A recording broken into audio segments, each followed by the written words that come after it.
लगन लाइव रे हजू तबन पे बाना हर दिन के पे लिया एकला गेम हजू कना तेहन दो बाना हर लिंग हेज अकन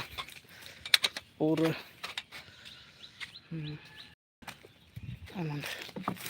दोहन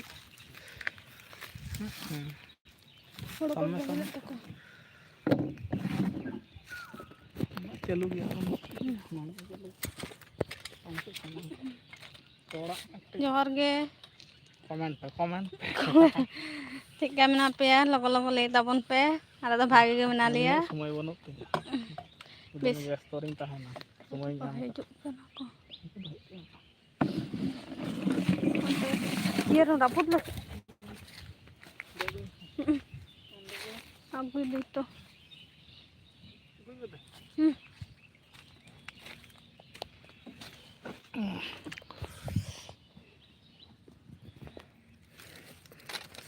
कैमरा पर्सन कूलिंग सेट लगा पे तोल के को जंगी के को सितों चिका सितों को ता ते दो आदो जोरा अंगे तो गिन राम दो इन तायनम रे काम काम अंगे समय बाप नाम ता बना हिंदी समय बइया ना पे अंगे दो अनिल तेंगन अच्छा पे तो अतो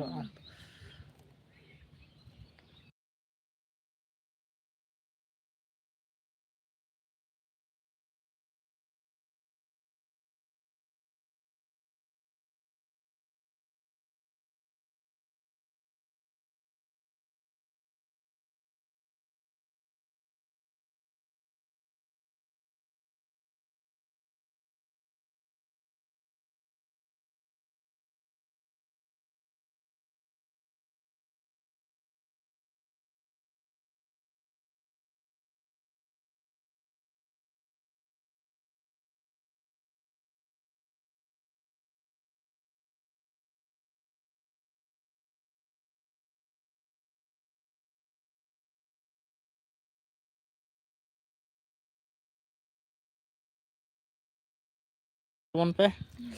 और निया गरम सितुंग रे चिका पे बुझाव ता कटी कमेंट तबन पे हां से इन दुलु आपते गन दे ताहले तेगन दुलु गन के चाहे अकना बेकार कोड़ा बेकार कितना नहीं चिका सितुंग बुझे कना पे से खबर को कटी लई तबन पे कैमरा के मैं ठीक दड़िया कना बेकार कोड़ा जोहार गे हेलो और चेलका सितुंग बुझे कना से बांग आलसन मा अडी सख्त सितुंग कदाय और खबर को लई तबन नते सामांग बाम नियाम ओय ठीक गया अडी बेकार चेलकाते अडी बेकार कना दमे बड़ती सितुंग काट खातिर से चेन बेकार मा अडी बेकार के बुझे कना गरम कना कुठिन अडी बड़ती सितुंग अडी माने अडी झकासे सितुंग कदाय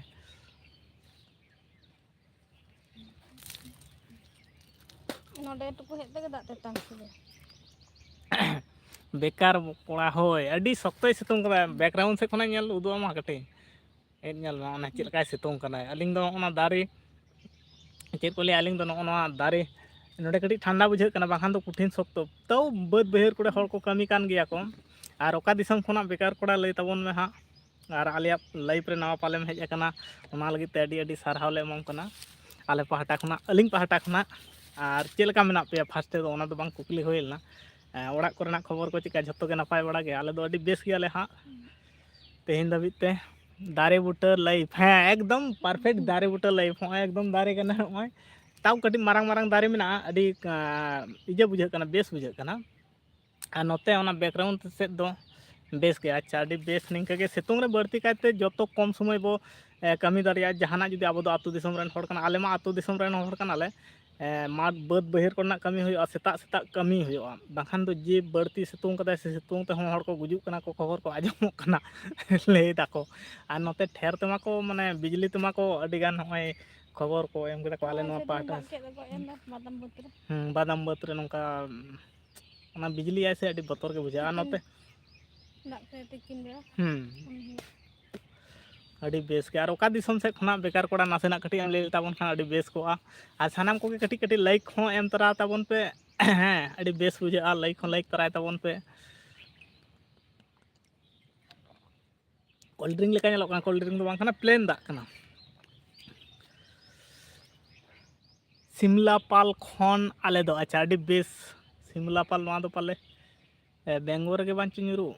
ᱥᱤᱢᱞᱟᱯᱟᱞ ᱥᱤᱢᱞᱟᱯᱟᱞ ᱥᱤᱢᱞᱟᱯᱟᱞ ᱯᱟᱞᱮ ᱵᱮᱝᱜᱚᱞ ᱵᱮᱝᱜᱚᱞ ᱜᱤᱧ ᱵᱩᱡᱷᱟᱹᱣᱫᱟ ᱵᱮᱝᱜᱚᱞ ᱫᱤᱥᱚᱢ ᱨᱮᱱᱟᱜ ᱜᱮ ᱠᱟᱱᱟ ᱟᱞᱮ ᱫᱚ ᱳᱭᱮᱥᱴ ᱵᱮᱝᱜᱚᱞ ᱟᱨ ᱱᱚᱣᱟ ᱡᱮᱞᱟ ᱛᱟᱞᱮ ᱫᱚ ᱯᱚᱥᱪᱤᱢ ᱢᱮᱫᱽᱱᱟᱯᱩᱨ ᱠᱮᱢᱮᱨᱟ ᱵᱮᱥ ᱵᱟᱭ ᱵᱮᱥ ᱛᱤᱧᱟᱹᱭ ᱱᱟᱥᱮᱱᱟᱜ ᱠᱟᱹᱴᱤᱡ ᱮᱰᱡᱟᱥᱴ ᱠᱟᱛᱮᱫ ᱵᱚᱱ ᱨᱚᱯᱚᱲᱟ ᱟᱫᱚ ᱨᱮᱸᱜᱮᱡ ᱢᱮᱸᱜᱮᱡ ᱦᱚᱲ ᱠᱟᱱᱟ ᱵᱚᱱ ᱵᱷᱟᱹᱭ ᱪᱮᱫ ᱮᱢ ᱞᱟᱹᱭᱟ ᱢᱟᱥᱮ ᱞᱟᱹᱭ ᱢᱮ ᱱᱚᱛᱮ ᱯᱷᱳᱱᱮᱢ ᱡᱚᱜᱟᱣᱟ ᱥᱮ ᱥᱚᱝᱥᱟᱨᱮᱢ ᱡᱚᱜᱟᱣᱟ ᱥᱮ ᱪᱮᱫ ᱮᱢ ᱞᱟᱹᱭᱟ ᱟᱹᱰᱤ ᱢᱩᱥᱠᱤᱞ ᱜᱮᱭᱟ ᱮᱱᱛᱮ ᱨᱮᱦᱚᱸ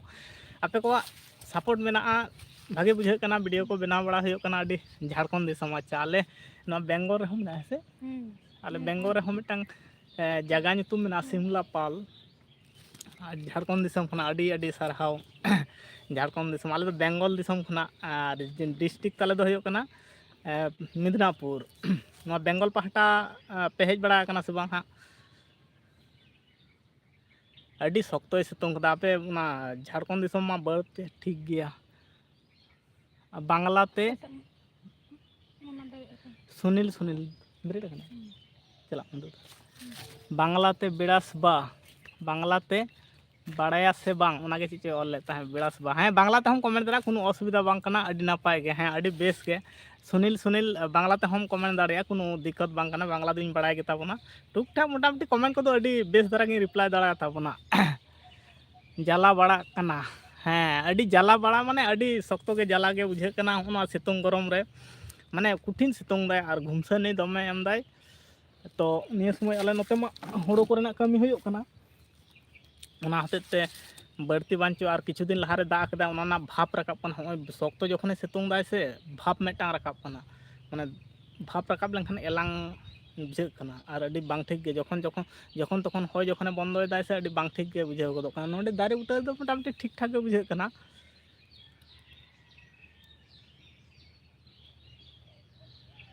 ᱟᱨ ᱥᱩᱱᱤᱞ ᱚᱠᱟ ᱫᱤᱥᱚᱢ ᱠᱷᱚᱱᱟᱜ ᱦᱟᱸᱜ ᱠᱟᱹᱴᱤᱡ ᱞᱟᱹᱭ ᱛᱟᱵᱚᱱ ᱠᱷᱟᱱ ᱵᱮᱝᱜᱚᱞ ᱫᱚ ᱵᱮᱝᱜᱚᱞ ᱜᱮ ᱠᱟᱱᱟ ᱵᱮᱝᱜᱚᱞ ᱵᱟᱝᱠᱷᱟᱱ ᱫᱚ ᱵᱟᱝᱞᱟᱛᱮ ᱦᱟᱸᱜ ᱵᱮᱝᱜᱚᱞ ᱨᱤᱱᱤᱡ ᱜᱮ ᱠᱟᱱᱟᱢ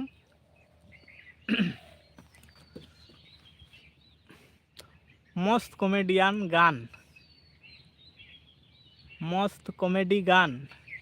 বাñ বুঝাᱹᱣ দাঁড়িয়াদা সেরেᱧ উডুক কানা নাওয়া সে চেদ লেকা মস্ত কমেডি গান অপু কিস্কু হাই हेलो जोहार गे অপু কিস্কু আইম বারসিং पे महा बात रे हाँ लाइव पे तबना वीडियो सेरकम हो हाँ बन अपलोड होला हाँ बारियाँ अपलोड लेता है तेहिं मा उनका समय बाय हो लेना और एतो माने सुर सुपुर उड़ा करे हाँ इजे चला का नित घड़ी के हाँ माइक बंदो कना बाखान नवा हो लाइव हो बन लाइव दाड़े किया कारिता मुर्मू जोहार गे दादा ओका खोना दो अच्छा कारिता मुर्मू आले दो बेंगल दिसम खोना और सुनील हिंदू बर्धमान अच्छा ओना हतेते बांग्ला तीन बुझ द बेंगल दिसम खोना और कारिता मुर्मू आले दो वेस्ट बेंगल डिस्ट्रिक्ट ताले दो मिदनापुर सुनील हांसदा 88 घर कितना जहार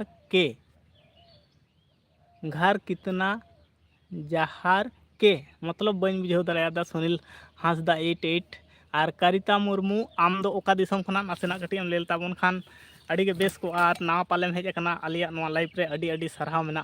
और सुनील हिंदू बर्धमान आम हो आलिया लाइफ रेम सेटेर कना निया के पाले फर्स्ट टाइम हाँ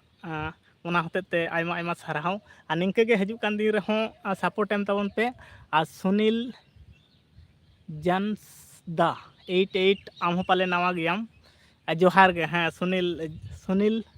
हांसदा से जानसदा 88 जोहार गे कारिता मुर्मू झारखंड खन दादा अच्छा अड़ी बेस हाँ झारखंड दिसम खना जोड़ाव लगी ते आले बेंगल दिसम रेना लाइव कान ताले बेंगल दिसम खना लाइव पे तबना अड़ी बेस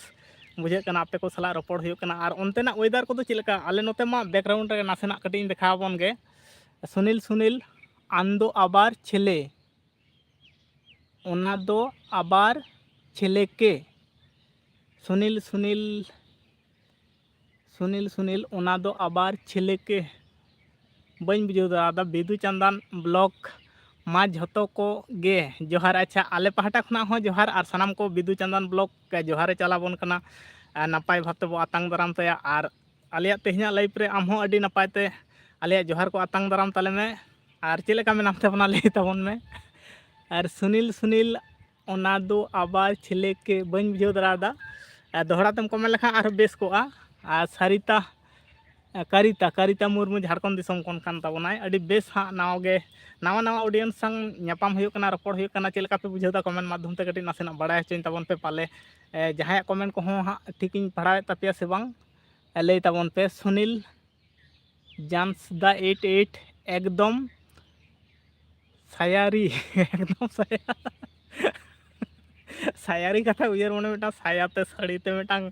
सेरेंग बांग वायरल ना अलिंग होना रे रीलिंग बनाव ले तहे कुठिन सपोर्ट पे एम का ताबना नापाय गे दादा अडी अडी बेस सरिता मुर्मू कारिता मुर्मू सरिता मौज गे नासे नासे मांदा कनाई। अच्छा अडी बेस हाँ मांदा नासेना एड़ाव ताबन में और बिदु चंदन ब्लॉग मांदा दो हिजुग कान गया माने वेदर रे ठीक बनुआ तो अडी नापाय गे चीज ले थे ओ एकदम सायारी सायारी कथा उयरा ना सायाते सड़ीते मिटांग रील बांग उडकना भागे चलावना ट्रेंडिंग रे कोएक्टी वीडियो को भागे चलाना अलिंग हो ना रीलिंग बनाव ले तहेना सेना आयु हल लेका कटे उलट पलट कते बनाव लेदा अडी सपोर्ट पे एम कदा अडी गान व्यूज चलावना 5 लाख लेका चलाव कना अडी गान अडी बेस बुझेवना आपे को सपोर्ट ताहे कना इनरे अडी आयमा सपोर्ट पे एम कदा ओना होते आयमा आयमा सराव। सुनील हांसदा 88 दादा शायरी। अच्छा शायरी शायरी दो हाँ लई ताबोना हाँ ताहे मुझे शायरी को दो हाँ दमे बांगिन बड़ाया एनते रहो आपे को लगी तो जहां लका गिन बनावा आलपे अड़िस ताबोना हाँ इन लई ताबोना और बिदु चंदन ब्लॉग नासे नासे मांदा कान ताबोना और मांदा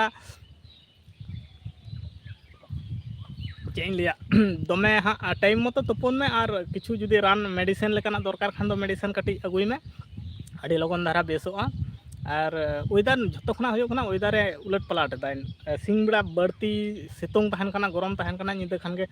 2-12 बजे 2 बजे उनका खान के बढ़ती ठंडा nyuruh कना ना होते ते हो मादा को दो हुयुग गया और रपड़ मा आलांग इन ठेन हाँ बिदु चंदन ब्लॉग इन ठेन हो हाँ नंबर दो हाँ बनुआ बाखान तुरंत कॉल किया और ओका लकाते नंबर लांग एफएम चपाला हाँ उना गेबेन बुझाव दाड़े कना हाना दामाñ लेदा डिस्क्रिप्शन रे डाला मेनते ओंडे मा डालाव काते नेल लेदा बांग एक्सेप्टोग कना और दोहरा ते हाँ चेष्टायदा डालाव रिया और इन दो पूरा इजे कना से चेत को ले माने रिसेंट जखन गिन मारा चोकदा से तखन खान गे जतो नंबर अडिगान नंबर गे डायरी रिन पंजालदा डायरी रे निया धा 3 गोटांग कलेक्शन नंबर को हताव हुआ जतो डायरी रे भेगार भाबते दोह का हुआ फोन रिया कोनो इजे बनुआ माने जे कोनो मुहूर्ते सब टायर माराव हुयुग कना तारपर हुयुग कना रिसेंट को माराव हुयुग कना तबेना फोन बांखान अडिगे इजे कना लवली ऑफिशियल जोहार गे सोनामाला दादा बेरा तुनी गुड्डू कुले तीन एम गहय केट कोआ दादा बीरा तुने गुड्डू कुले तीन एम गज केट कोआ ओ गोडो को हाँ सुनील सुनील दादा शायरी आजम साना आइकना। अच्छा अडी बेस हाँ शायरी ले ताबन गया सजल आर्मिट वाईटी साहित हाय हेलो सजल आर्मी वाईटी हाय हेलो नमस्ते जोहार। और आप कहाँ से सजल आर्मी और कैसे हो और बताइए। लवली संताली में टाइपिंग करने नहीं आता है। ठीक है भाई लवली ऑफिशियल आप हिंदी से कमेंट कीजिए हम पढ़ लेंगे। रेसू बोरिया ऑफिशियल साहित हाय हेलो रेसू बोरिया ऑफिशियल हाय हेलो नमस्ते जोहार। और आप कहाँ से संजय आर्मी वाईटी जोहार दादा। अच्छा जोहार जोहार जोहार संजय आर्मी वाईटी जोहार जोहार जोहार आदो इन भावी कदा पाले हाँ बाय संताल दो बांग कनाय पाले ओनाते कटी जोहार के चेल का मेना पिया संजय आर्मी वाईटी और रेसू बोरिया ऑफिशियल शायद हाय हेलो जोहार नमस्ते। और आप कहाँ से और सजल आर्मी वाईटी आप बताइए कहाँ से आम बिन ओका से खुना ओका दिसम खुना नासेना कटी लई ताबन बिन। और राकेश प्रजापति शांतनु गुड नमस्ते नमस्ते रागेश प्रजापति शांतनु नमस्ते जोहार सजल आर्मी वाईटी दादा चलना मैंने आम दादा चलना मायना आम चलना मायना आम सजल आर्मी दादा चलना मायना आम चेत ᱧᱩᱛᱩᱢ इᱧᱟᱹᱜ से चेत सजल आर्मी दोहराते आर में कमेंट में फिर से कमेंट कीजिए सजल आर्मी वाईटी लवली ऑफिशियल सोनामाला दादा मेरा पहला कमेंट पढ़ लीजिए। अच्छा ठीक है कोई बात नहीं है हम पढ़ लेंगे थोड़ा पहला कमेंट सोनामाल संताली में टाइपिंग करना नहीं आता है ठीक है कोई बात नहीं आप हिंदी से लवली ऑफिशियल कमेंट कीजिए कोई बात नहीं है लवली ऑफिशियल आप हिंदी से कमेंट कीजिए कोई बात नहीं है सोनामाला दादा मेरा पहला कमेंट पढ़ लीजिए ठीक है फिर से कमेंट कीजिए सुनील जांस 88 दादा झारखंड खुना अच्छा अड़ी बेस सुनील 8 झांसदा 88 झांसदा 88 झारखंड खुना अड़ी अड़ी सरहाव झारखंड खुना सजल आर्मी वाईटी दादा चेक लेका मेना ओ अड़ी बेस ओनागे बन बुझाव दाड़े कना सजल आर्मी वाईटी चेक लेका मेना अड़ी बेस और मस्त गे मेना अड़ी नपाय गे मेना लिया आले सानाम फैमिली रेन तिना गान मेना लिया सानाम गे अड़ी बेस आले और आपे को गे चेक लेका मेना पिया नासेना लई में सजल आर्मी ओनागे बन मेट को हई हाड़ा में सिन चिकेना अच्छा लवली ऑफिशियल और दोहराते कमेंट है फिर से कमेंट कीजिए लवली ऑफिशियल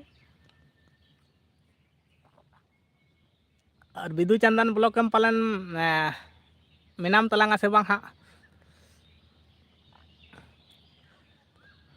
जम बड़ा केदा पे से बांग आले हन मौज गे अड़ी बेस निंके गे सनाम हर मौज बो तहना और अड़ी कुसी और रस्के सला बो तहना और कोया हों बड़ी चा से तो बाबो हुदिसा नपाय से तो बन हुदिसा अड़ी बेस बो तहना निंके लका खान और बड़ी बन हुदिस खान आपो हों चांदो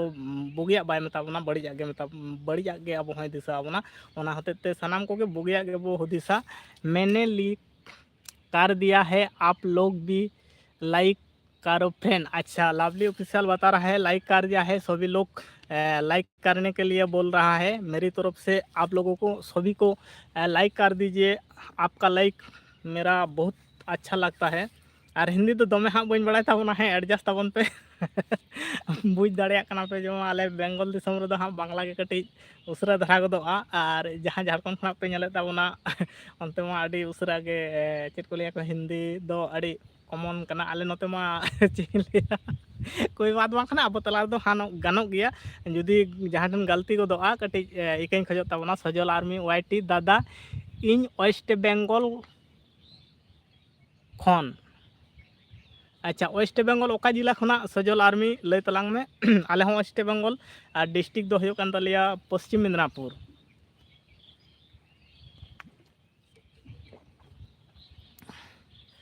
मदल मांझी तो चिले तिजु को मदल लाल मांझिल जोहार के बाम हिड़िंग का लिया अड़ी बेस अड़ी साराही ᱧᱟᱢ कना और चेक लेका मेना मिया हाय गाते जोहार के चेक लेका मेना पिया सनाम फैमिली रे साथे आम हो चेक लेका मेना मा मदल लाल मांझी इन पालनिंग भावित केदा हिड़िंग केदाम हा हाने फर्स्ट लाइफ रे बन आपना फर्स्ट लाइफ दो नवा खन मांग ते जहां लाइफ लेदा ओना लाइफ रे सेटल लेना इयर दहो कान गया और चेक लेका मेना पिया फैमिली रे साथे आम हो चेक लेका मेना मिया नासेना कटी बड़ाय चलेम आले दो अडी नपाय गेले निया सितुंग रे मोटामटी बेस गे मेना लिया आशा करा जाय नंका गे नपाय ताहे हुआ सितुंग मा अडी ठीक गे अच्छा अडी बेस निंके गे हाँ ताहे हुआ जत्तो को गे और सितुंग कटी बैकग्राउंड दो अपन गे सितुंग चिका सितुंग नेलोक कना हो नंका सितुंग नेलोक कना अडी बढ़ती सितुंग कदा माने होय को पूरा बंद कदा लाइक करो फ्रेंड मैंने लाइक कर दिया है अच्छा लाइक करने के लिए बोल रहा है सनाम को गे नासेना कटी लाइक तोराय ताबो पे चिले को तिजु को हेज कना दारे बुटा हो सानाम को लाइक ताबन पे आपे को लाइक अड़ी बेस बुझा नेलते हों और सपोर्ट एमो ताबन पे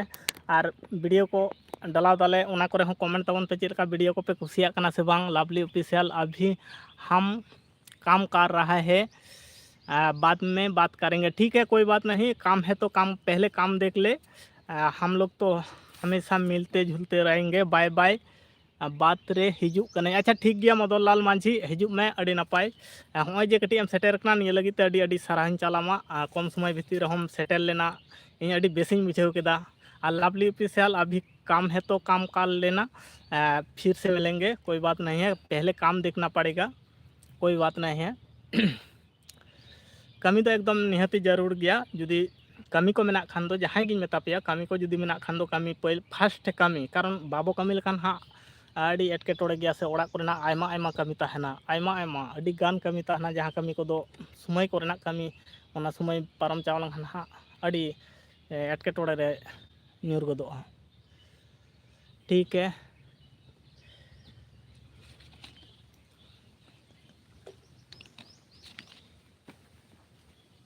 और अड़ी बढ़ती सितुंग कदा नितो नासे नासे कटी होय दाय तेहिन दो दाग बोतलिंग अगु कावना।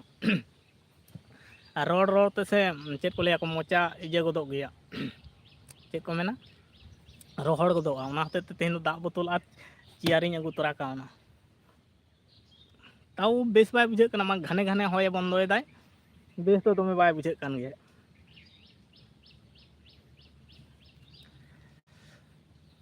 शांति तो ओका रहो बनुआ हाँ, ओड़ा रहो घड़ी घड़ी बोलो बाय को रहो ओना हो बेस बाय बुझे आय। और सितुंग नेल ताबन पे चेक लका सितुंग कदाय, आडी शक्तोय सितुंग का दो, नुना शक्तो सितुंग से ओय नित घड़ी तिना बजा कना 11 12 11 टा लका बजाव कना हैं से।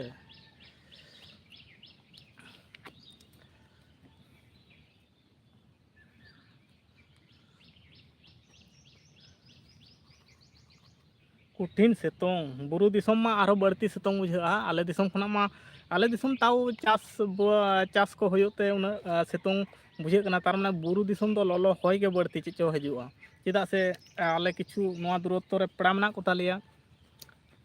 उनते को ले गया तो ललो होय कठिन माने नासेना खान गे ललो होय, नित मा ओका सेन हो बाम चाव दाड़िया नोंका ललो होय हजुआ। आज चिकायाम सितुंग दिन माय सितुंग गयाय, बांग सितुंग रिया दो चेद हो बांग कना हेसे।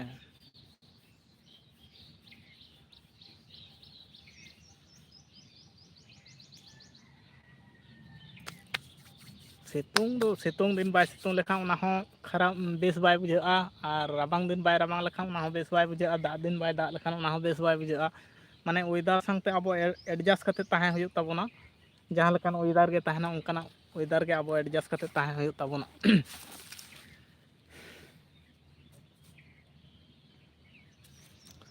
कमेंट को बहुत नपाले से कमेंट गे पे नेल लगे।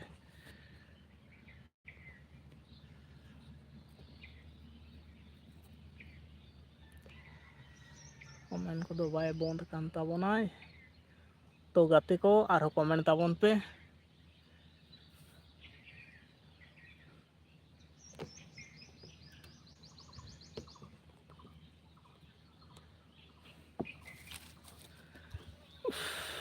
नोडे हो बेस बाय बुझे कना, तारमाने पे बुझ दाड़िया कना तो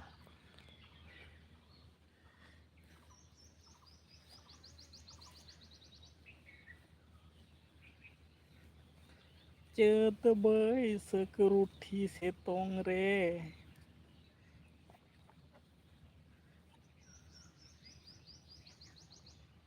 चेद मेना दुड़ुब दुड़ुब गे उदगाव।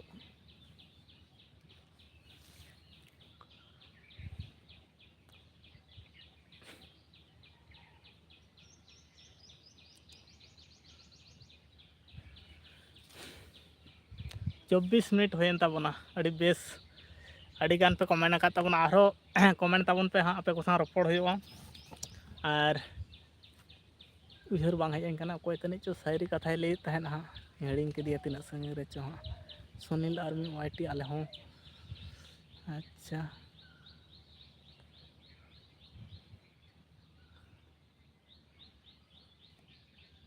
अदो हाँ बांग को कमेंट दा मी होड़ गे मेनाय कयो कदा होड़ हों बनु को ताबोना। मा गरम सितुंग रे बेस बांग बुझे कना। ᱤᱧ ᱜᱮ ᱱᱚᱰᱮ ᱵᱮᱥ ᱵᱟᱹᱧ ᱵᱩᱡᱷᱟᱹᱣ ᱫᱟ, ᱟᱯᱮ ᱢᱟ ᱚᱠᱚᱭ ᱚᱠᱟ ᱡᱟᱭᱜᱟ ᱨᱮᱪᱚ ᱢᱮᱱᱟᱜ ᱯᱮᱭᱟ, ᱚᱲᱟᱜ ᱵᱷᱤᱛᱟᱹᱨ ᱨᱮᱪᱚ ᱥᱮ ᱵᱟᱦᱨᱮ ᱨᱮ ᱢᱮᱱᱟᱜ ᱯᱮᱭᱟ, ᱤᱧ ᱞᱮᱠᱟ ᱵᱟᱦᱨᱮ ᱨᱮ ᱠᱷᱟᱱ ᱫᱚ ᱟᱹᱰᱤ ᱢᱩᱥᱠᱤᱞ ᱜᱮ ᱵᱩᱡᱷᱟᱹᱜ ᱠᱟᱱᱟ᱾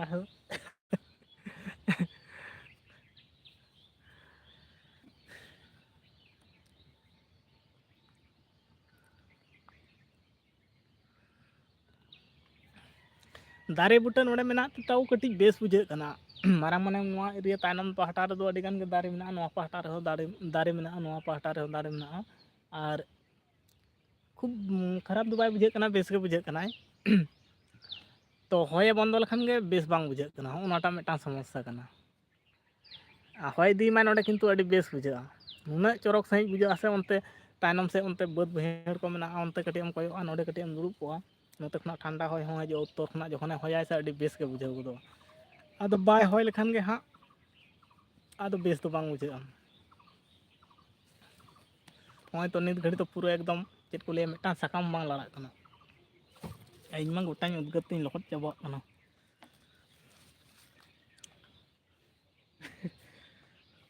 तेन दो दाग को अगू कते हेज लेन ताहें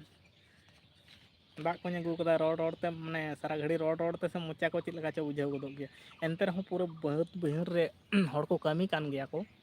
बांग कमी बांग ओंडे ट्रैक्टर रे इजे को लोड दाको हुड़ू को लोड दाको अच्छा नवा पहाटा रे बार हड़ किन ईर कना किन और हाना पहाटा रे उनको माने मिद जगह रे को हुड़ू को जारवाय दाको अच्छा हाना पहाटा रे को ईरेट गया को और इन मान ओंडे दमे जगिन बुझाव दा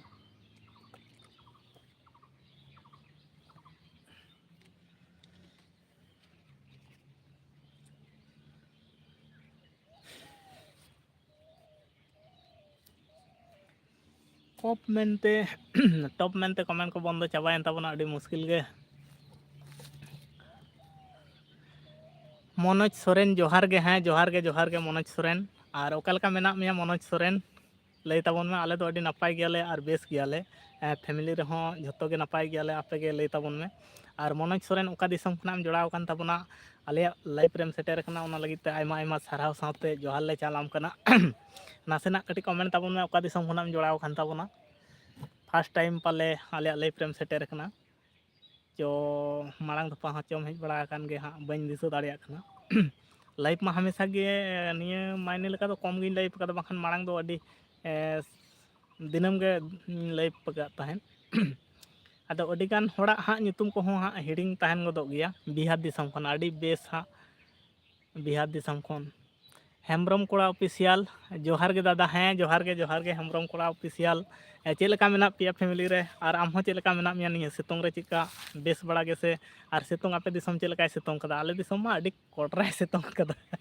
नुना कोराय सितोंग कदा से बा अडी सख्तोय सितोंग कदा आज सितोंग दिन बाय सितोंग लखा ओना बेस बांग बुझे आसे किछु दिन लहारे दा कदा हड़ को अड़िस कना मंगल मुर्मू हाय हेलो जोहार गे मंगल मुर्मू चेलका मेना मा लई ताबोन में मंगल मुर्मू आले तो अडी नपाय गियाले बेस गियाले आमगे चेलका मेना मिया मंगल मुर्मू गरम चेलका बुझे कना लई ताबोन पे सानाम को गे लई ताबोन पे सितोंग गरम चेलका बुझे कना नितो में पूरे 12टा से तिना साढ़े ना पे हाँ 11टा 36 साढ़े कना अडी माने सितोंग दो जहाँ लका गे होय चुनी माने होय घाने घाने बंदोय दा से नवा गे मिटांग अडी मुश्किल इजे कना बुझाव गदो कना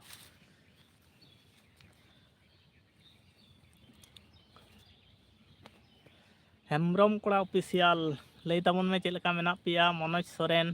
बिहार दिसम खुना अच्छा हेम्ब्रम कोड़ा दो ओका दिसम खुना नासेना कटी एम लई ताबोन खान गे नपाय को आले दो वेस्ट बेंगल और डिस्ट्रिक्ट तो होयो कान तलिया एहे निदगिन पश्चिम मिदनापुर डिस्ट्रिक्ट कान तले मांग दो मेटांग गे ताहे कान ताहेन पूर्व दो बांग मिदनापुर गे ताहे कान ताहेन तलारे आदो को भाग केदा को पश्चिम पहाटा मिद इजे केदा को और जिला केदा को और पूर्व पहाटा माने पूर्व पश्चिम केदा को और पश्चिम मिदनापुर दो अडी मारंग एरिया तेगे हाँ मिटांग जिला ताहे कान ताहे अडी मारंग एरिया तेगे ताहे कान ताहे आदो किछु ऑफिशियल कमी को दो हाँ एटकेटोड़े एनते ओना होते तेको मौज गे मेना लिया सितोंग तेगे खराब बुझे कना आज चिकया मसले में सितोंग दिन कना हाँ खराब मा बुझे कन गे एन रे हो आबो कथा मा बाय आजम गया है सितोंग मा अडी बढ़ती बुझे कन गया एन रे हो सितोंग दिन बाय सितोंग लेखान नवा हो बेस बाय बुझे आय घाने 2-3 मास लेका दो हाँ हाले डाले गे बो बुझे गोदा आदो बढ़ती कायते जहां बद बहन करे किनबा दिनम कमी को चला उनको को लगी ते दो अडी गे एटकेटोड़े गया और ᱚᱱᱠᱟ ᱧᱮᱞ ᱠᱟᱛᱮ ᱵᱚ ᱠᱟᱹᱢᱤᱭᱟ ᱡᱟᱛᱮ ᱦᱚᱲᱢᱚ ᱠᱚᱦᱚᱸ ᱟᱞᱚ ᱵᱟᱹᱲᱤᱡᱚᱜ ᱢᱟ ᱢᱚᱱᱳᱡᱽ ᱥᱚᱨᱮᱱ ᱵᱞᱚᱜ ᱵᱷᱤᱰᱤᱭᱳ ᱡᱚᱞᱫᱤ ᱟᱹᱜᱩᱭ ᱢᱮ ᱟᱪᱪᱷᱟ ᱵᱞᱚᱜ ᱵᱷᱤᱰᱤᱭᱳ ᱟᱹᱰᱤ ᱡᱚᱞᱫᱤᱧ ᱟᱹᱜᱩᱭ ᱛᱟᱵᱚᱱᱟ ᱟᱹᱰᱤ ᱡᱚᱞᱫᱤ ᱥᱩᱴ ᱨᱮ ᱛᱮᱦᱮᱧ ᱦᱚᱸ ᱢᱤᱫᱴᱟᱝ ᱥᱩᱴ ᱫᱚᱦᱚ ᱠᱟᱫᱟ ᱦᱟᱸᱜ ᱟᱨ ᱠᱤᱪᱷᱩ ᱯᱨᱚᱵᱞᱮᱢ ᱟᱠᱟᱱᱟ ᱯᱨᱚᱵᱞᱮᱢ ᱠᱟᱨᱚᱱ ᱛᱮᱜᱮ ᱦᱟᱸᱜ ᱵᱟᱹᱧ ᱟᱹᱜᱩᱭᱮᱫᱟ ᱢᱚᱱᱳᱡᱽ ᱥᱚᱨᱮᱱ ᱠᱤᱪᱷᱩ ᱢᱟᱱᱮ ᱮᱰᱤᱴᱤᱝ ᱨᱮᱱᱟᱜ ᱠᱟᱹᱴᱤᱡ ᱥᱚᱢᱚᱥᱥᱟᱭ ᱫᱮᱠᱷᱟᱣ ᱠᱟᱫᱟ ᱡᱟᱦᱟᱸᱛᱮ ᱮᱰᱤᱴ ᱦᱩᱭᱩᱜ ᱠᱟᱱ ᱛᱟᱦᱮᱸᱫ ᱚᱱᱟᱨᱮ ᱯᱨᱤᱢᱤᱭᱟᱢ ᱠᱚ ᱠᱷᱚᱠᱚᱭ ᱠᱟᱱᱟ ᱠᱚ ᱚᱱᱟ ᱦᱚᱛᱮᱡ ᱛᱮ 1 মাইᱱᱮ ᱞᱮᱠᱟ ᱥᱮ 1-2 মাস ᱞᱮᱠᱟ ᱦᱟᱸᱜ ᱵᱞᱚᱜ ᱵᱟᱹᱧ ᱰᱟᱞᱟᱣ ᱠᱟᱫᱟ ᱚᱱᱟ ᱦᱚᱛᱮᱡ ᱛᱮᱜᱮ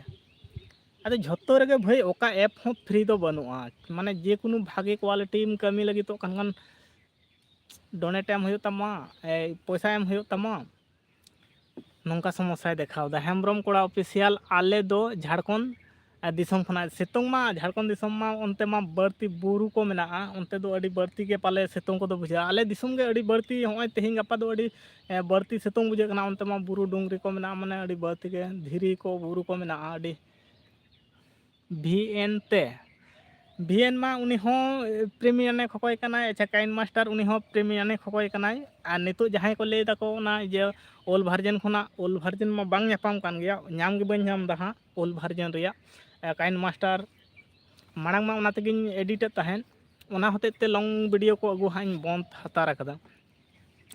ᱟᱫᱚ ᱟᱹᱜᱩ ᱦᱩᱭᱩᱜᱼᱟ ᱚᱱᱟ ᱛᱟᱞᱟ ᱠᱷᱚᱱᱟᱜ ᱜᱮ ᱡᱟᱦᱟᱸ ᱯᱨᱚᱠᱟᱨ ᱛᱮᱜᱮ ᱟᱹᱜᱩ ᱦᱩᱭᱩᱜᱼᱟ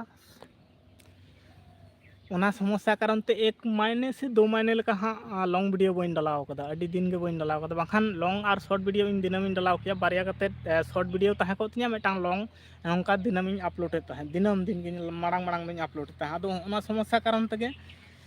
ᱟᱫᱚ ᱟᱯᱞᱳᱰ ᱠᱚᱦᱚᱸ ᱦᱟᱸᱜ ᱵᱚᱱᱫᱚ ᱠᱟᱱᱟ ᱦᱮᱞᱳ ᱫᱟᱫᱟ ᱥᱚᱨᱮᱱ ᱵᱟᱹᱵᱩ ᱦᱮᱸ ᱦᱮᱞᱳ ᱡᱚᱦᱟᱨ ᱜᱮ ᱚᱠᱟ ᱫᱤᱥᱚᱢ ᱠᱷᱚᱱᱟᱜ ᱥᱚᱨᱮᱱ ᱵᱟᱹᱵᱩ ᱦᱮᱞᱳ ᱫᱟᱫᱟ ᱦᱮᱸ ᱦᱮᱞᱳ ᱡᱚᱦᱟᱨ ᱜᱮ ᱥᱚᱨᱮᱱ ᱵᱟᱹᱵᱩ ᱟᱨ ᱚᱠᱟ ᱫᱤᱥᱚᱢ ᱠᱷᱚᱱᱟᱜ ᱥᱚᱨᱮᱱ ᱵᱟᱹᱵᱩ ᱱᱟᱥᱮᱱᱟᱜ ᱠᱟᱹᱴᱤᱡ ᱞᱟᱹᱭ ᱛᱟᱵᱚᱱ ᱢᱮ ᱟᱨ ᱵᱟᱝᱠᱷᱟᱱ ᱫᱚ ᱢᱟᱲᱟᱝ ᱫᱚ ᱞᱚᱝ ᱵᱷᱤᱰᱤᱭᱳ ᱦᱚᱸᱧ ᱟᱹᱜᱩᱭᱮᱫ ᱛᱟᱦᱮᱸᱫ ᱥᱚᱨᱴ ᱵᱟᱨᱭᱟ ᱛᱟᱦᱮᱸ ᱠᱚᱜᱼᱟ ᱫᱤᱱᱴᱤ ᱨᱮ ᱟᱨ ᱞᱚᱝ ᱵᱷᱤᱰᱤᱭᱳ ᱢᱤᱫᱴᱟᱝ ᱛᱟᱦᱮᱸ ᱠᱚᱜᱼᱟ 8 মিনিট 9 মিনিট 10 মিনিট 12 মিনিট ᱚᱱᱠᱟ ᱡᱷᱟᱲᱠᱷᱚᱸᱰ ᱫᱤᱥᱚᱢ ᱠᱷᱚᱱᱟᱜ ᱟᱹᱰᱤ ᱵᱮᱥ ᱟᱞᱮ ᱫᱚ ᱳᱭᱮᱥᱴ ᱵᱮᱝᱜᱚᱞ ᱠᱷᱚᱱᱟᱜ ᱞᱟᱭᱤᱯ ᱤᱧ ᱪᱟᱹᱞᱩ ᱟᱠᱟᱫ ᱛᱟᱵᱚᱱᱟ ᱥᱚᱨᱮᱱ ᱵᱟᱹᱵᱩ ᱟᱨ ᱪᱮᱫ ᱞᱮᱠᱟ ᱢᱮᱱᱟᱜ ᱯᱮᱭᱟ ᱥᱚᱨᱮᱱ ᱵᱟᱹᱵᱩ ᱱᱟᱥᱮᱱᱟᱜ ᱠᱟᱹᱴᱤᱡ ᱞᱟᱹᱭ ᱛᱟᱵᱚᱱ ᱢᱮ ᱟᱞᱮ ᱫᱚ ᱟᱹᱰᱤ ᱱᱟᱯᱟᱭ ᱜᱮᱭᱟᱞᱮ ᱦᱟᱸᱜ ᱟᱨ ᱥᱤᱛᱩᱝ ᱫᱤᱱᱟᱜ ᱜᱮᱞᱮ ᱠᱟᱛᱷᱟᱭᱮᱫ ᱛᱟᱦᱮᱸᱫ ᱥᱤᱛᱩᱝ ᱫᱤᱱ ᱢᱟᱭ ᱥᱤᱛᱩᱝ ᱜᱮᱭᱟᱭ ᱚᱱᱛᱮ ᱢᱟ ᱡᱷᱟᱲᱠᱷᱚᱸᱰ ᱫᱤᱥᱚᱢ ᱥᱮᱫ ᱢᱟ ᱵᱩᱨᱩ ᱰᱩᱝᱨᱤ ko ᱢᱮᱱᱟᱜᱼᱟ ᱟᱞᱮ ᱱᱚᱣᱟ ᱠᱚᱨᱮ ᱢᱟ ᱵᱩᱨᱩ ᱜᱮ ᱵᱟᱹᱱᱩᱜᱼᱟ ᱵᱩᱨᱩ ᱧᱮᱞ ᱥᱚᱠ ᱫᱚᱢᱮ ᱛᱟᱦᱮᱸ ᱠᱟᱱᱟ ᱟᱨ ᱪᱤᱠᱟᱹᱭᱟᱢ ᱟᱞᱮ ᱫᱚ ᱮᱠᱫᱚᱢ ᱥᱚᱢᱚᱛᱚᱞ ᱫᱤᱥᱚᱢ ᱠᱟᱱ ᱛᱟᱞᱮᱭᱟ ᱦᱳᱲᱳ ᱪᱟᱥ ko ᱦᱩᱭᱩᱜ ᱛᱟᱞᱮᱭᱟ ᱟᱹᱰᱤ ᱢᱚᱡᱽ ᱜᱮ ᱫᱟᱫᱟ ᱟᱪᱪᱷᱟ ᱟᱹᱰᱤ ᱵᱮᱥ ᱦᱟᱸᱜ ᱱᱤᱝᱠᱟᱹ ᱜᱮᱵᱚ ᱛᱟᱦᱮᱱᱟ ᱟᱹᱰᱤ ᱢᱚᱡᱽ ᱫᱷᱟᱨᱟ ᱜᱮᱵᱚ ᱛᱟᱦᱮᱱᱟ ᱡᱷᱚᱛᱚ ᱠᱚᱜᱮ ᱟᱨ ᱥᱤᱛᱩᱝ ᱨᱮ ᱵᱟᱹᱲᱛᱤ ᱠᱟᱭᱛᱮ ᱵᱟᱵᱚ ᱩᱰᱩᱠᱚᱜᱼᱟ ᱞᱟᱹᱠᱛᱤ ᱧᱩᱨ ᱞᱮᱱᱠᱷᱟᱱ ᱵᱚᱱ ᱩᱰᱩᱠᱚᱜᱼᱟ ᱪᱮᱫᱟᱜ ᱥᱮ ᱟᱹᱰᱤ ᱥᱤᱛᱩᱝ ᱜᱮ ᱵᱩᱡᱷᱟᱹᱜ ᱠᱟᱱᱟ ᱟᱹᱰᱤ ᱵᱟᱹᱲᱛᱤ VN ᱨᱮ ᱢᱟ ᱪᱮᱫ ᱚᱱᱠᱟ ᱢᱟ ᱵᱟᱝ ᱦᱩᱭᱩᱜ ᱠᱟᱱ ᱛᱤᱧᱟ ᱵᱟᱝ ᱦᱩᱭᱤᱧ ᱥᱟᱶᱛᱮᱢᱟ ᱟᱪᱪᱷᱟ 100ᱴᱤ ᱵᱷᱤᱰᱤᱭᱳ ᱡᱚᱠᱷᱚᱱ ᱜᱮ ᱮᱰᱤᱴᱚᱜᱼᱟ ᱥᱮ ᱛᱚᱠᱷᱚᱱ ᱠᱷᱟᱱ ᱜᱮ ᱯᱨᱤᱢᱤᱭᱟᱢᱮ ᱠᱷᱚᱠᱚᱭᱟᱭ VN ᱛᱮ ᱤᱧ ᱦᱚᱸᱧ ᱤᱭᱟᱹ ᱛᱟᱦᱮᱸ ᱮᱰᱤᱴᱮᱫ ᱛᱟᱦᱮᱸᱫ ᱢᱟᱲᱟᱝ ᱫᱚ ᱡᱚᱠᱷᱚᱱ ᱜᱮ 100ᱴᱤ ᱯᱩᱨᱟᱹᱣ ᱠᱟᱱᱟ ᱛᱚᱠᱷᱚᱱ ᱠᱷᱟᱱ ᱜᱮ ᱟᱫᱚ ᱵᱟᱭ ᱚᱱᱮ ᱡᱮ ᱢᱤᱫᱴᱟᱝ ᱟᱯᱞᱳᱰᱤᱝ ᱯᱷᱟᱥᱴᱮ ᱦᱟᱛᱟᱣᱟᱭ ᱮᱰᱤᱴ ᱠᱩᱲᱟᱹᱣ ᱠᱟᱛᱮ ᱡᱟᱦᱟᱸ ᱢᱤᱫᱴᱟᱝ ᱤᱭᱟᱹ ᱞᱳᱰᱚᱜᱼᱟ ᱚᱱᱟᱴᱟᱜ ᱞᱳᱰ ᱵᱟᱭ ᱦᱟᱛᱟᱣ ᱞᱟᱹᱜᱤᱫᱚᱜ ᱠᱟᱱᱟ ᱯᱷᱟᱥᱴᱮ ᱢᱟ ᱚᱱᱟᱛᱤᱧ ᱠᱚᱨᱟᱣᱮᱫ ᱛᱟᱦᱮᱸᱫ ᱟᱪᱪᱷᱟ ᱠᱟᱭᱤᱱ ᱢᱟᱥᱴᱟᱨ ᱛᱮᱦᱚᱸᱧ ᱠᱚᱨᱟᱣᱮᱫ ᱛᱟᱦᱮᱸᱫ ᱚᱱᱟ ᱦᱚᱛᱮᱡ ᱛᱮᱜᱮ ᱠᱟᱹᱴᱤᱡ ᱮᱴᱠᱮᱴᱚᱬᱮ ᱠᱟᱱ ᱛᱤᱧᱟ ᱟᱨ ᱢᱤᱫᱴᱟᱝ ᱤᱭᱟᱹ ᱦᱩᱭᱩᱜᱼᱟ ᱦᱮᱢᱵᱨᱚᱢ ᱵᱟᱹᱵᱩ ᱦᱮᱢᱵᱨᱚᱢ ᱠᱚᱲᱟ ᱚᱯᱷᱤᱥᱤᱭᱟᱞ ᱟᱞᱮ ᱥᱩᱨ ᱟᱞᱟᱦᱟᱫᱟ ᱠᱟᱞᱩ ᱢᱮᱴᱨᱳ ᱥᱩᱨ ᱨᱮ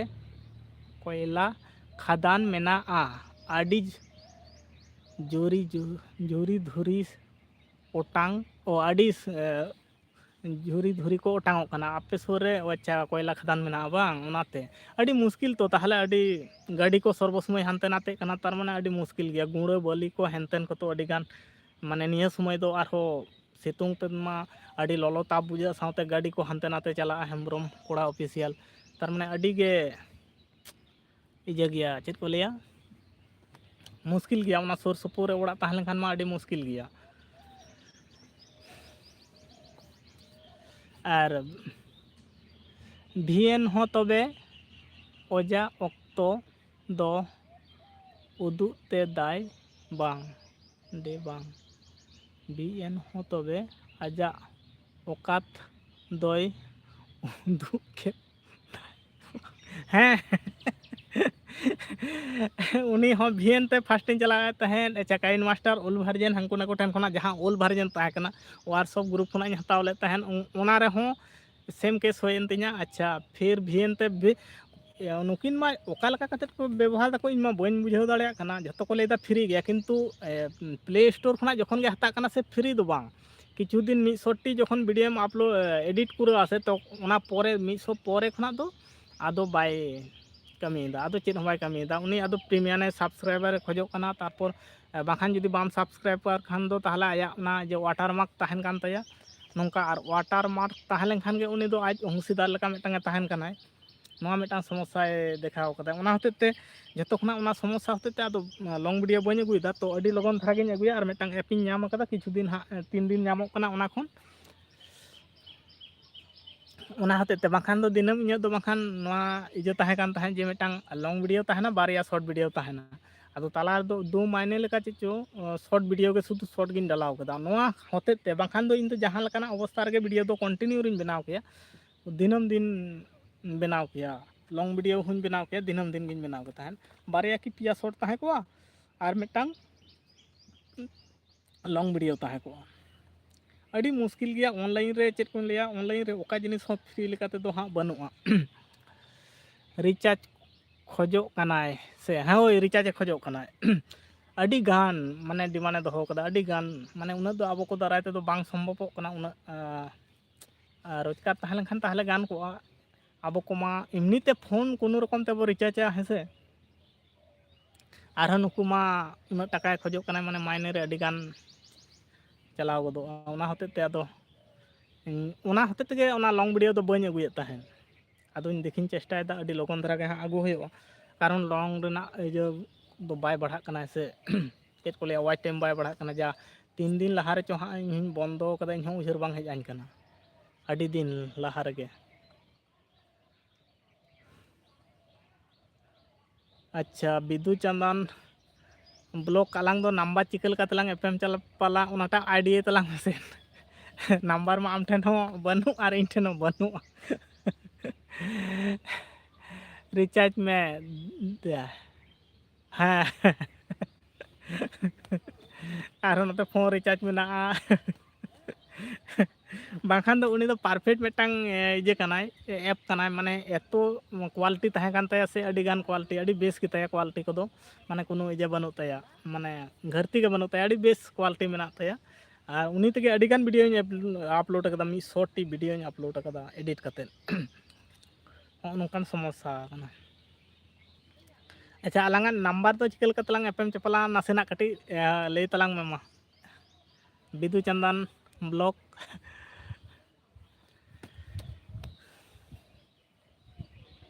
चेलेकाते आइडिया खटाव तलांग में मा ओका लका तलांग एफएम चपला हाँ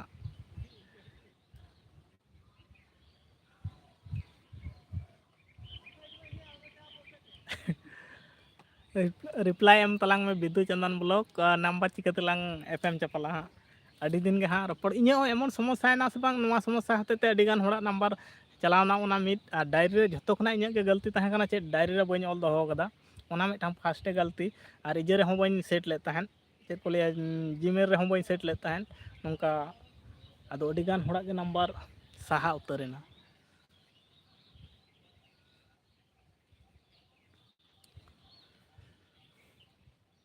बिदु चंदन ब्लॉक में नाम तलांगा से एखन ओकाय नाम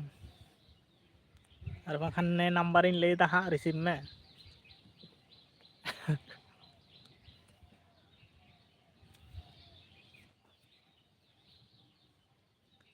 मांग दो कमेंट रे हो नंबर चला कान ताहे नित मा दो उनका बाय होयो कना मांग दो कमेंट रे हो नंबर जे जहांटा वीडियो रे गेम कमेंट गट कदा नंबर हेज को ताहे नित मा उनका बाय हेजु कना बाखान अडी गान पुरुलिया खना नंबर जहां हताव होइना उना दो उनका ते गेलिंग हताव लदा नित धबी होलिंग रपोड़ कान गया अच्छा आर हो उनकाते आर किछु किछु होड़ा दो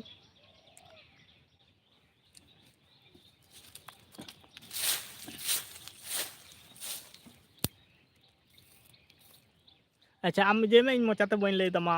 एम दीते ले दी में मा इन रकाब दी दें मा ᱦᱮᱸ ᱱᱤᱛ ᱦᱚᱲ ᱵᱟᱹᱱᱩᱜ ᱠᱚ ᱨᱮᱜᱮ ᱢᱟ पट पट डाला में इन नोड़े ऑल दोहेदा लातार रे एक नंबर हाँ हाँ हाँ ठीक है कोई बात बांग करना इन रकाब दिन मा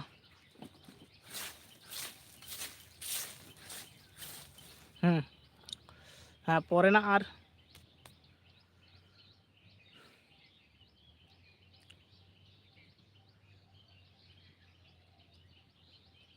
ठीक गया पोरेना में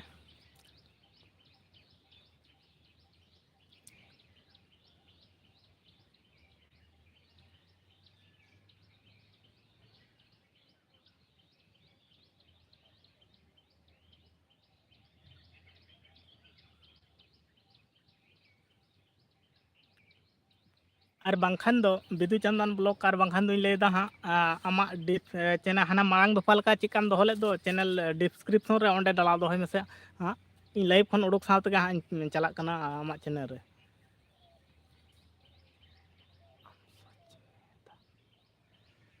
और इन चेंज लेदा बांखान दो आमा हाना चैनल रे चिकाम दो होले दो मांग दफा उनका दो है में इन ओंडे खना इन रकाब दा हैं से ओना सुविधा जो तो खना ओके होय तेहिं गे हाँ दो है में इन लाइव खन उडुक साथ के हाँ इन आम ठेन के फर्स्ट इन बोलोन कना हाँ लाइव इन उडुक लेनखान 1 घंटा इन तहना होय तो 40 मिनट होय कना और 15-20 मिनट इन तहनते हाँ तुरंत इन चला कना हाँ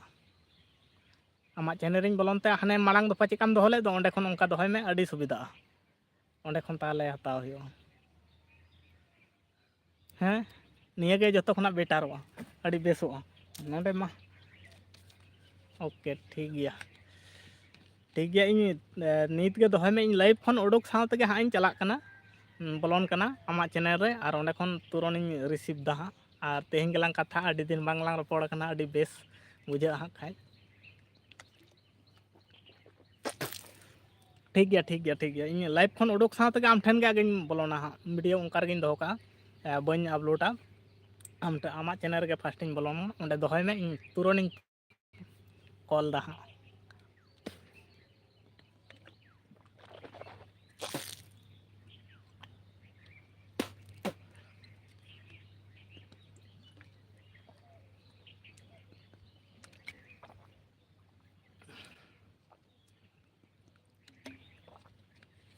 ठीक ओंडे गे हाँ चला कना लाइव खन उडुक साथ के चा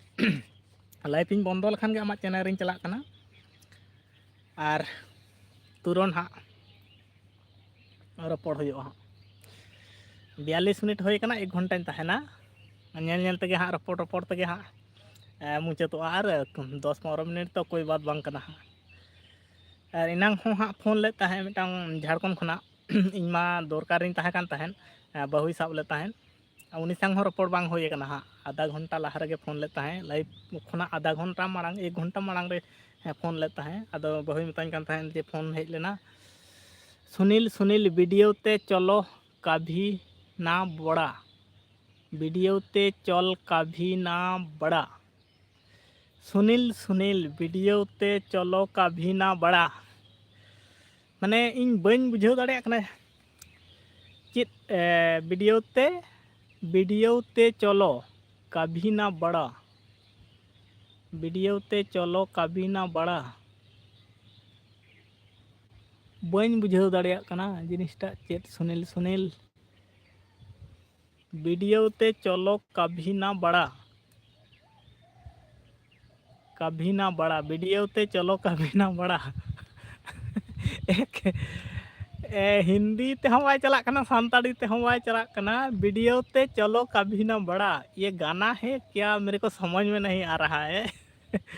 आलम अड़ी सो हाँ पाले इंगे बन पढ़ाव दाड़िया कना आम जहां मने कदा पाले उना कना से चेत मेदेर ना बड़ायदा मेदेर ना बड़ायदा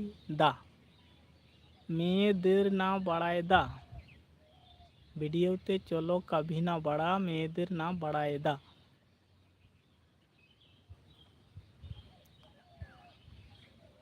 बन बुझाव दाड़िया कना चेक का सिस्टम प्योर बांग्ला हम बांग चला कना और हिंदी हम बांग चला कना मेदेर ना बड़ायदा अच्छा नवा खन मांग ना कमेंट तहां कना चेक लका वीडियो ते चलो कभी ना बड़ा वीडियो ते चल कभी ना बड़ा और दोसर कमेंट मेनागा मेয়েদের না বাড়ায়দা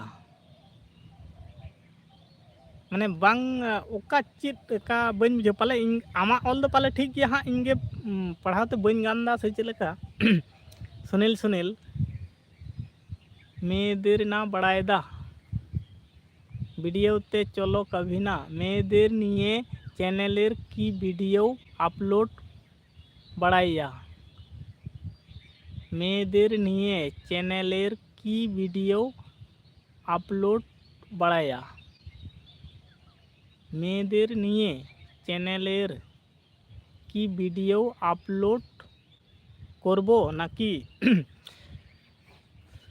माने पूरे सुनील सुनील सामताड़ी तेगे ऑल में से ताहले पुष्टव सही बड़ाय नामोआ बांग बुझो कना एक आम जहाँ होयतो आम जहाँ भाभी तकदा उनका लका इन बइन ले दाड़िया कना से चलका कना नासेना कटी हानते नाते कना और पूरे सामताड़ी ते ऑल में मासे ताहले ओंडे दो शॉर्टकट तीन बुझाव नाम गड का मेয়েদের ना बड़ाया जेमन ओने ताहे कना वीडियो ते चलो कभी ना बड़ा ओने दो जेमन वीडियो ते चलो नोआ दो मिटांग सामताड़ी ते हो हिजुग कना और चलो सामताड़ी ते हो हिजुग कना और ओना परे दो मेना कभी ना बड़ा ओना बांग बुझो कना अच्छा मेয়েদের ना बड़ाया नोआ दो ओका लेकायना बन बुझाव दाड़ायदा और दोसर कमेंट जहाँ मेना मेয়েদের निये चैनलेर की वीडियो अपलोड बड़ाया की वीडियो अपलोड माने मेয়েদের নিয়ে কি ভিডিও আপলোড বাড়াইয়া সে চলেকা মানে বাংলা হ্যাঁ পারফেক্ট সহি বাই চালাক কানা আর বাড়াইয়া মানে সামতাড়ি তেহো কিছু হিজুগ কানা আপলোড বাড়াইয়া হ্যাঁ ওনা হ্যাঁ পুরো সামতাড়ি তেহো বাই হিজুগ কানা আচ্ছা আর পুরো সামতাড়ি তেগে অল মে যাহা আমি মনে কदा ওনাকে সামতাড়ি তে অল মে সে তাহলে বুঝ নামো और बाखान बांग बुझाव के बांग नामो कना माने चेद एम ऑल दा और इन चे इन पढ़ाव दा इन के बन बुझाव दाड़िया कना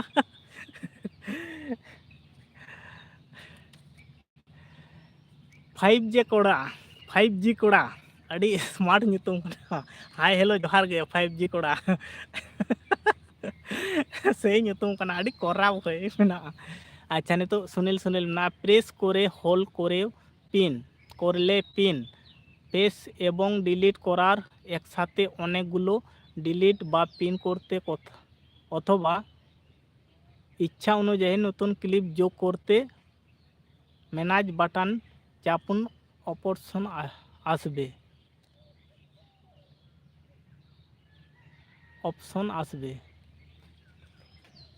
अच्छा सुनील सुनील प्रेस करे होल करले पिन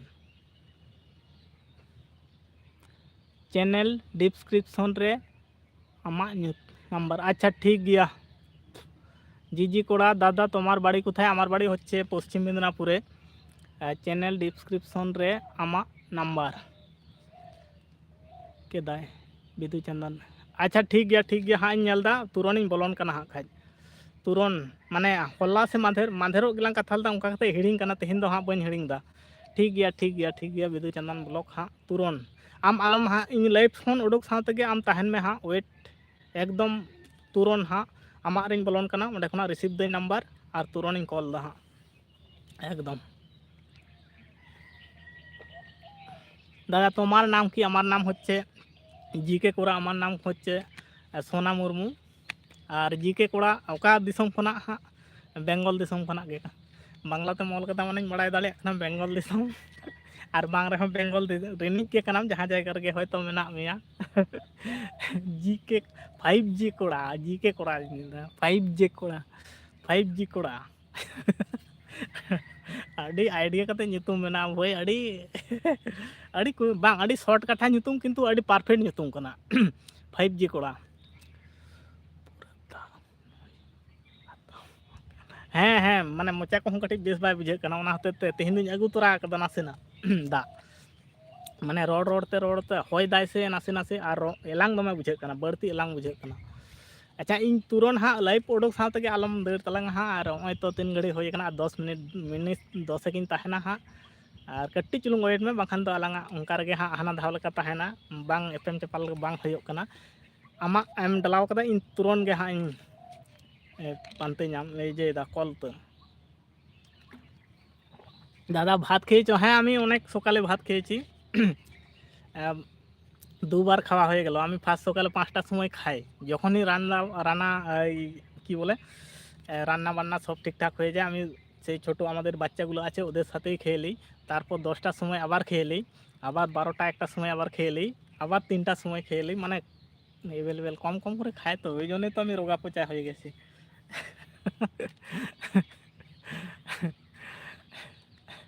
5G কড়া।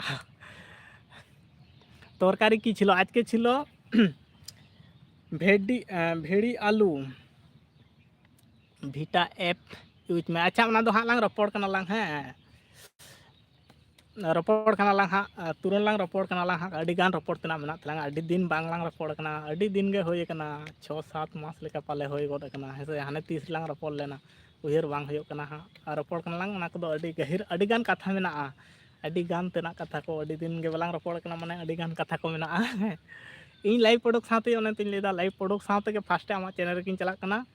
और কি তরকারি ছিল আমাদের আজকে? তরকারি ছিল ভেন্ডি আলু আর আমসোটা দিয়ে একটা লটপট তরকারি ছিল, আর ডাল ছিল, মানে হালকা টক ছিল, খুব ভালো। সিতোং দিন লাগি তেদো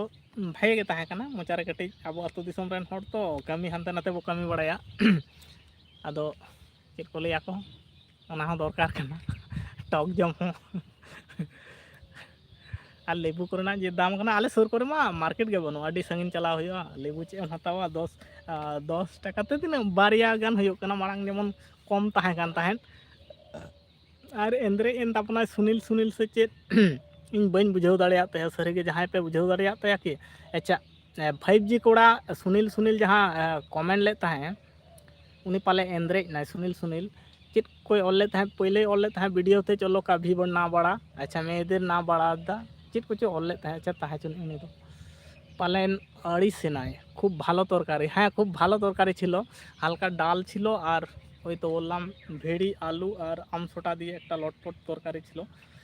সকালে খাওয়া হয়ে গেছে অন অঙ্কা ভাগে আর আপে তো চেদ উতু তাহা কানা 5G কোড়া আরে চিকেন রেঙ্গেজ হড় মা নঙ্কা গে জম বড়া হুয়ুগ কানা খুব अब मा दिनम हतो जेल हको ना पैसा को हतो दरकार काना तारपर कमी काज चेतान रे दिनम माने चेद बोले अब दो चाकरी बाकरी हड़ दो बांग काना बो हाँ ठिका बुझाव दा 5G कोड़ा आले दिसम नहीं के काना आले सुर सुपर तो बांग काना 52 मिनट होए काना विद्यु चंद 5G का दादा आमी बालीगड़िया थेके अच्छा बालीगड़िया खड़गपुर माने खड़गपुर हाना दारे चेद को केसियाड़ी लाइन बालीगड़िया रे दो अडी धाव ओंडे भागे परब होयोआ भागे परब होय को ताहे हाथीगड़िया बालीगड़िया ओना धारे मिटांग प्रोग्राम को चा बड़ा होय कान ताहे लाहा दो नेतार मा बांग चला होयो कान ताहे ओना धारे मा अडी जाक जमक सहिन अडी हड़ को फ्रेंडली गे माने गाते को दो को एनेचा को रस्कया को अडी सख्त को रस्कया को बालीगड़िया ओना केसियाड़ी लाइन तक चला होयो हेसे ना प्रेम बाजार लेकाते खड़गपुर जहाँ उडोक कना केसियाड़ी लाइन चलाव मान चलाव कना ओनाटा लाइन तेदिन चलाव कना रोहिणी धाबी इन चलाव कना कुल टिकरी खना जहाँ भाग कना रोहिणी से चलाव कना उनते हों चलाव बड़ा कना अच्छा ओना सुज हाना और हानते चेद को लिया को भोसड़ा ओनाटा लाइन ते से हाँ ओनाटा लाइन तगे ठीक अडी दिन रिया कथा कना अडी मारांग हाने जखन भेजा तुñ को बांग होय बड़ा को उनते चलाव होय को ताहे इन भेजा को तुñ बड़ा कथा है आ बालीगड़िया रे मा अडी घन होय को ताहेन ओना बालीगड़िया गे तो ওই বালিগড়িয়া থেকে তো 5G কোড়া আডি বেশ हाँ রপটে আডি বেশ বুঝাও না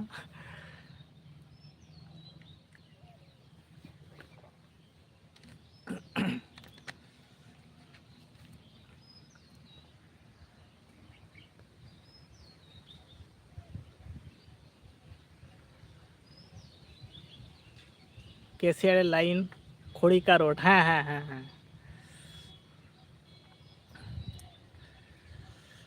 onte rehon peda mena ko talia noa ona lain do bang note mane chit ko liya ko noa belda lain te peda mena ko talia biti menai talia ona dhare le ema kadiya noa ije belda lain jaha chalawna ona ije do majam bada kada benapura ona side peda mena ko talia a केसियाड़ी dhale ona khurikas onte peda banu ko talia Sunil ओई काटा channel video आमा upload গিয়েও ওই কাটা চ্যানেলের video upload গিয়া ওই কাটা চ্যানেলের ভিডিও আপलोड गया। अच्छा सुनील सुनील मेनाय गे ताबन गया। सुनील भाई जी के कोड़ा कोथाय आछे बेनापुर रेगे एकदम बेनापुर उन्हें रेल का टीन रेल को जहाँ हाट हुई आसे। अच्छा 5G कोड़ा सुनील सुनील एकटू कम भालो करे कमेंट करो तो बन बुझाव दाड़ेयाताय कना हाँ चेदे कमेंट दाय सुनील सुनील। अच्छा 5G कोड़ा नासेना कटी हेल्प मैसेज चेद कोई कमेंट दाय बन बुझाव दाड़ेयाताय कना हाँ ठीक सही। ওই কাটা চ্যানেল ভিডিও আপলোড গিয়া ওনা কাটা চ্যানেল ভিডিও আপলোড গিয়া মানে चेद চ্যানেল ভিডিও আপলোড গিয়া ওকাটা চ্যানেল ভিডিও আপলোড ওকাটা চ্যানেল ভিডিও আপলোড গিয়া সুনীল সুনীল পিওর বাংলাতে বাখান কমেন্ট মেসেজ ভাগে বুঝাগা ওকাটা চ্যানেল ভিডিও আপলোড গিয়া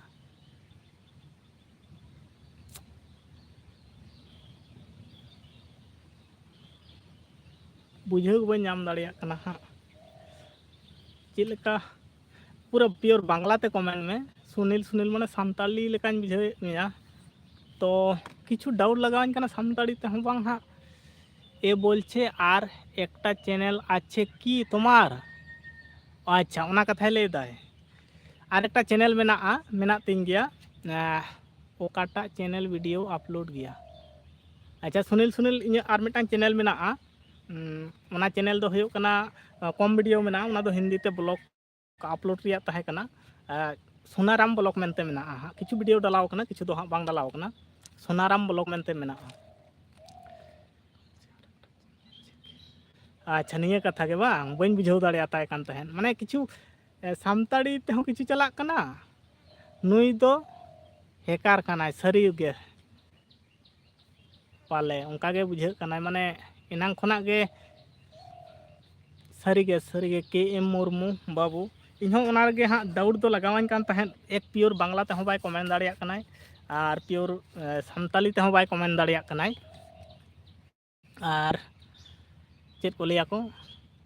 इनांग मिटान जहां लय तहेन ओना हो बाय दे नोडे उनकाय मेसे नोडे उनकाय में उनकाय लय तहेन सारी सारी सारी गे एकदम सारी गे इनांग माने चेद परफेक्ट सही तो बाय बुझे कान ताया सामताड़ी ते से चेद ते जे दाय ओना गे बाय बुझे कान ताया के एम मुर्मू सारी गेम लय कदा एकदम इनांग खोना के माने सामताड़ ते चेष्टाय दाय से चे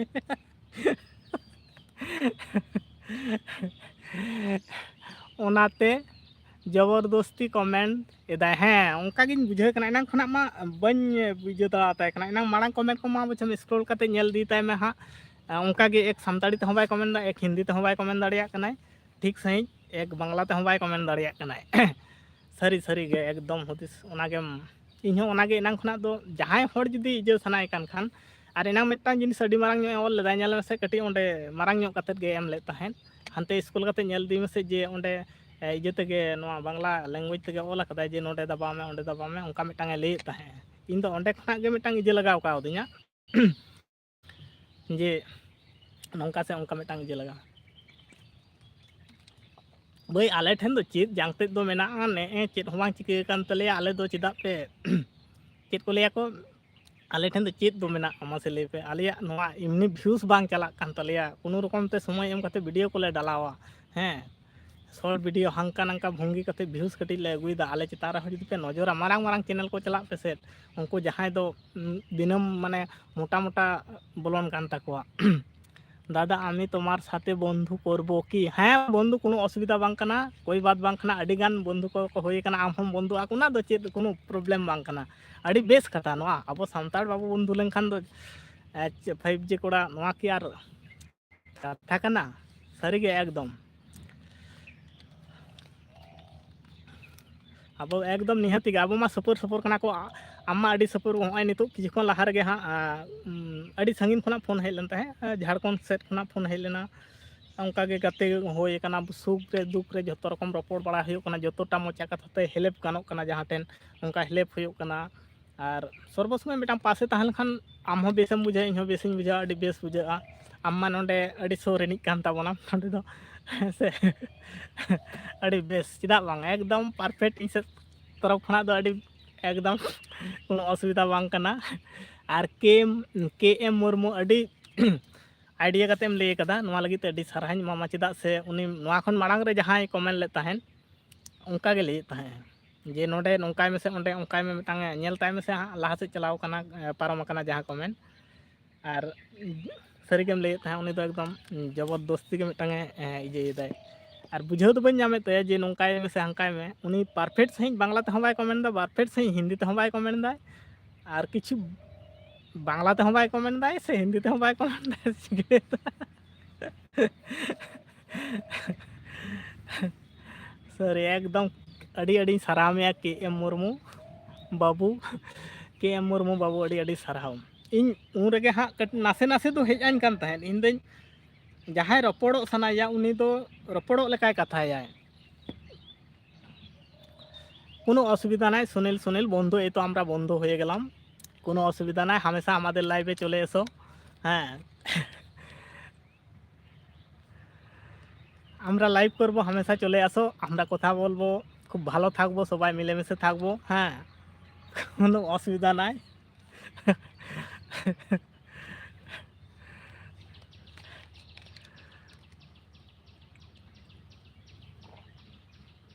ᱟᱫᱚ ᱠᱚ ᱛᱟᱦᱮᱱᱟ ᱦᱚᱲᱛᱮ ᱦᱚᱲ ᱡᱩᱫᱤᱢ ᱪᱟᱞᱟᱜᱼᱟ ᱥᱮ ᱟᱹᱰᱤ ᱨᱚᱠᱚᱢ ᱦᱚᱲ ᱠᱚᱠᱚ ᱛᱟᱦᱮᱱ ᱜᱮᱭᱟ ᱠᱚ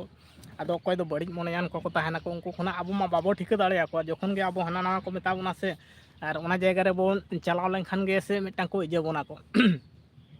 ᱟᱫᱚ ᱤᱧ ᱫᱚ ᱱᱚᱣᱟ ᱜᱮ ᱢᱮᱱ ᱥᱟᱱᱟᱧᱟ ᱩᱱᱠᱩ ᱠᱚᱫᱚ ᱟᱞᱮ ᱠᱚᱣᱟᱜ ᱢᱟ ᱪᱮᱫ ᱦᱚᱸ ᱵᱟᱝ ᱪᱤᱠᱟᱹ ᱠᱟᱱ ᱛᱟᱞᱮᱭᱟ ᱮᱠ ᱢᱚᱱᱤᱴᱟইᱡᱮᱥᱚᱱ ᱦᱚᱸ ᱵᱟᱝ ᱚᱱᱚᱜ ᱠᱟᱱ ᱛᱟᱞᱮᱭᱟ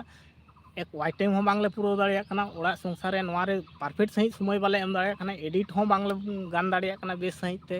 ᱡᱮ ᱟᱞᱮ ᱪᱮᱛᱟᱱ ᱨᱮ ᱱᱚᱝᱠᱟ ᱢᱤᱫᱴᱟᱝ ᱡᱮ ᱱᱩᱠᱩ ᱫᱚ ᱟᱫᱚ ᱪᱮᱫ ᱮᱢ ᱢᱮᱛᱟ ᱠᱚᱣᱟ ᱱᱩᱠᱩ ᱫᱚ ᱚᱱᱟ ᱜᱮᱛᱟ ᱠᱚ ᱠᱟᱹᱢᱤ ᱡᱟᱦᱟᱸᱭ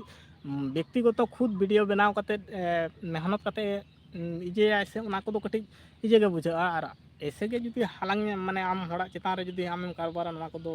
ᱢᱟᱱᱮ ᱪᱮᱫ ᱞᱮᱠᱟ ᱵᱩᱡᱷᱟᱹᱜᱼᱟ ᱱᱚᱣᱟ ᱠᱤ ᱟᱨ ᱦᱟᱯᱮᱱ ᱫᱤᱱ ᱦᱤᱞᱳᱜ ᱟᱢ ᱱᱚᱣᱟ ᱠᱚ ᱤᱭᱟᱹ ᱠᱟᱛᱮᱫ ᱠᱤ ᱟᱢ ᱦᱟᱯᱮᱱ ᱫᱤᱱ ᱦᱤᱞᱳᱜ ᱥᱩᱠᱮᱢ ᱧᱟᱢ ᱫᱟᱲᱮᱭᱟᱜᱼᱟ ᱵᱟᱢ ᱧᱟᱢ ᱫᱟᱲᱮᱭᱟᱜᱼᱟ ᱟᱫᱚ ᱚᱠᱚᱭᱟᱜ ᱦᱩᱫᱤᱥ ᱪᱮᱫ ᱞᱮᱠᱟᱱ ᱛᱟᱠᱚᱣᱟ ᱱᱚᱝᱠᱟ ᱢᱤᱫᱴᱟᱝ ᱠᱟᱛᱷᱟ ᱠᱟᱱᱟ ᱠᱤᱪᱷᱩ ᱫᱚ ᱟᱹᱰᱤ ᱵᱟᱹᱲᱤᱡ ᱟᱱ ᱜᱮᱠᱚ ᱛᱟᱦᱮᱱᱟ ᱛᱚ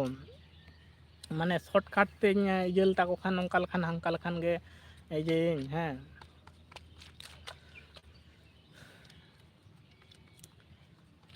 ᱪᱮᱫ ᱮᱢ ᱢᱮᱛᱟ ᱠᱚᱣᱟ ᱵᱷᱟᱹᱭ ᱫᱩᱱᱤᱭᱟᱹ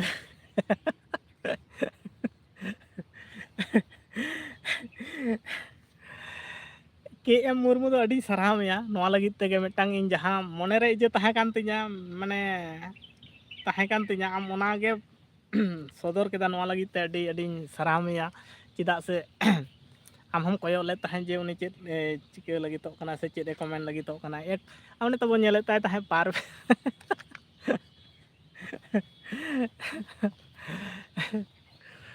ᱪᱮᱫ ᱮᱢ ᱢᱮᱛᱟ ᱠᱚᱣᱟ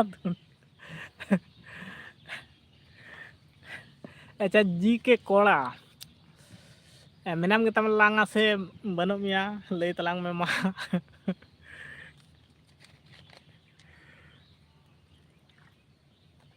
ᱵᱳᱛᱚᱞ ᱫᱟᱜ ᱯᱩᱨᱟᱹ ᱞᱚᱞᱚᱭᱮᱱᱟ ᱢᱟᱱᱮ ᱱᱚᱸᱰᱮ ᱚᱱᱠᱟ ᱤᱭᱟᱹ ᱠᱟᱱᱟ ᱴᱷᱟᱱᱰᱟᱧ ᱟᱹᱜᱩ ᱞᱮᱫ ᱛᱟᱦᱮᱸᱫ ᱨᱮᱭᱟᱲ ᱜᱤᱧ ᱟᱹᱜᱩ ᱞᱮᱫ ᱛᱟᱦᱮᱸᱫ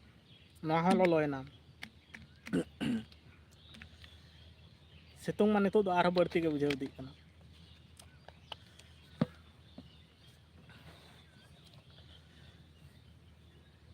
ᱛᱮᱦᱮᱧ ᱫᱚ ᱪᱮᱬᱮ ᱪᱩᱯᱲᱤᱡ ᱠᱚᱦᱚᱸ ᱵᱟᱝ ᱠᱚ ᱨᱟᱜ ᱫᱟᱠᱚ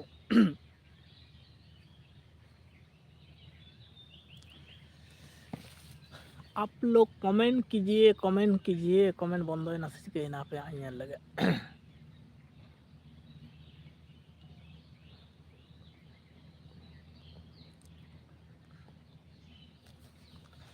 कमेंट को बंग बंद kan tabona गाते को आरो कमेंट ताबन पे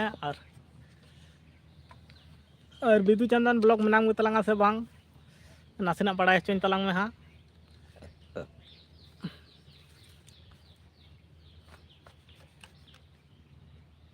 नींद घड़ी आना हड़ को एस एम मुर्मू बाबू हाय हेलो जोहार गे एस एम मुर्मू लोगो कोहूँ बाñ ᱧᱮᱧᱟᱢᱮᱫ ᱫᱚ SM मुर्मुआᱜ लोगो को ᱟᱹᱰᱤ ᱵᱷᱤᱛᱟᱹᱨ ᱨᱮ ᱢᱮᱱᱟᱜᱼᱟ ᱥᱤᱛᱩᱝ ᱛᱮᱦᱚᱸ ᱢᱮᱫ ᱟᱵᱪᱷᱟ ᱟᱠᱟᱱ ᱛᱤᱧ ᱞᱮᱠᱟᱧ ᱵᱩᱡᱷᱟᱹᱣᱫᱟ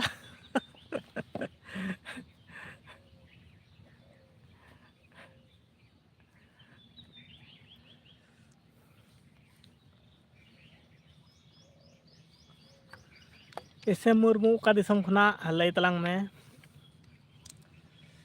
SM मुर्मू बाबू ᱠᱚᱲᱟ KM मुर्मू बाबू अच्छा उनी SM मुर्मू उनी हों KM मुर्मू हों KM मुर्मू बाबू और SM मुर्मू बाबू अच्छा पाले मिड आईडी के से KM SM मिड आईडी तो बांग काना पाले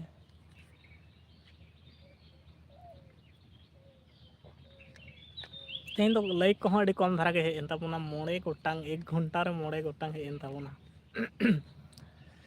बांखान दो 10 टी दो पारम के ताबोन गया आ तेहन मा अभी कम धारा के हड़ को को जोड़ाव लेन ताबोना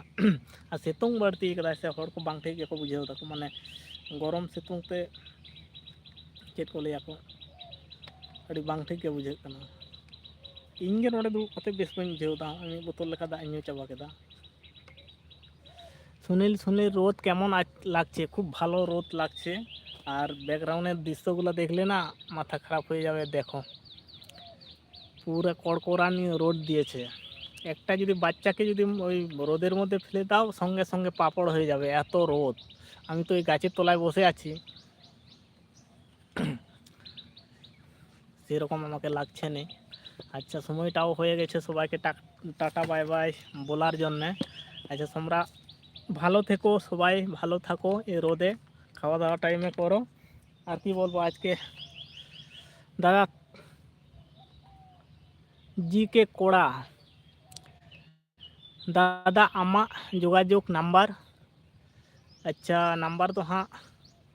चलका एमान तलांगा और बाखान आमा नंबर के एम किन खान दो अड़ी के बेस को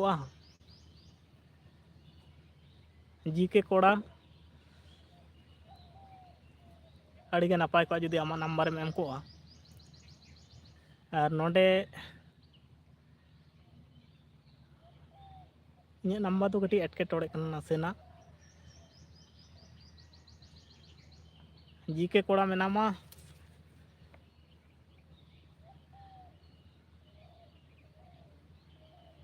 चैनल में तमा यूट्यूब रे जी के कोड़ा रिप्लाई एम में चैनल में तमा SM मुर्मू बाबू जोहार गया हाँ जोहार गे SM मुर्मू बाबू जोहार गया हाँ जोहार गे अच्छा 5G कोड़ा नंबर तो चलका कते आमा नंबर के मेम लेखान दो अड़ी के नपाय को तारपर फोन के मा तारपर इन नंबर एम रिसीव किया हाँ और लाइव मूत रे मा नंबर को कान नासेना कटी एटकेटोड़े कान तीन दो 5G कोड़ा रिप्लाई एम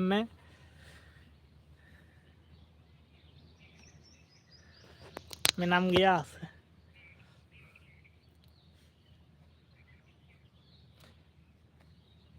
हाँ मैं नाम गया अच्छा नंबर चलका कते लंग पेम चपाला मा आमगे आइडिया तलांग में मा आमा यूट्यूब रे की चैनल में ना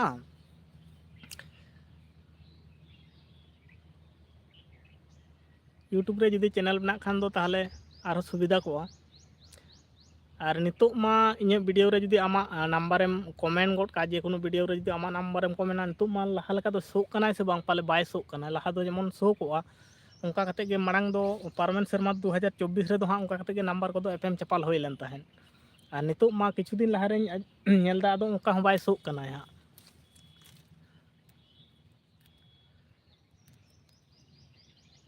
और बांखान दे आमा नंबर के मिट ते कमेंट में बारिया कते नंबर इन नोडे रिसीव दोहेदा हाँ लाइव खन उडुक कते गा हाँ फोन आमा इन नंबर एम दोहोया दो बारिया कते लाइव रे नंबर ले दीताम हाँ रिसीव दोहे दे नीत के लाइव खन उडुक लेन खान के तुरंत फोन आम कना नीत के हाँ ᱟᱨ ᱵᱟᱠᱷᱟᱱ ᱫᱚ ᱚᱯᱥᱮᱱ ᱵᱟᱹᱧ ᱧᱟᱢ ᱮᱫᱟ ᱦᱟᱸᱜ ᱪᱮᱫ ᱞᱮᱠᱟ ᱠᱟᱛᱮᱫ ᱱᱟᱢᱵᱟᱨ ᱮᱯᱮᱢ ᱪᱟᱯᱟᱞ ᱜᱟᱱᱚᱜᱼᱟ ᱟᱨ ᱟᱢ ᱡᱩᱫᱤ ᱚᱯᱥᱮᱱᱮᱢ ᱵᱩᱡᱮᱫ ᱠᱷᱟᱱ ᱫᱚ ᱞᱟᱹᱭ ᱛᱟᱞᱟᱝ ᱢᱮ ᱢᱟ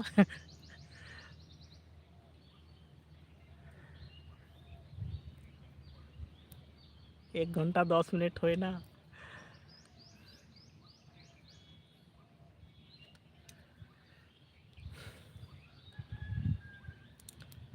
5G कोड़ा लई तलांग में चलका कते लांग एपेम चपाला नंबर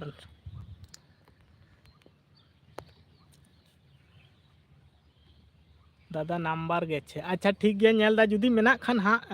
मांग बांग हेज को तान है जुदी मेना खान भावित का में इन तुरंत फोन दा लहा दो निंका कते गे एपेम चपाल हुयो कान ताहे 5G कोड़ा और जुदी मेना खान दो तुरंत हाँ इन नितो गे उडो कते हाँ फोन दा और जुदी बन फोन का खान भावित का में पाले नंबर बाय हेज कना नोंका अडी दुफा नोंका कना चिदा से इन जहां नंबर को एम का दिया नोंका कते लिया को बाय फोन लेदा उना कथा दो बांग इन नंबर इन ठेन जुदी नोआ कमेंट रे जुदी नंबर आम ठेन दो सईदा जे नंबर भेजा कना मेनते नोआ कमेंट रे दो हाँ बांग येलो कना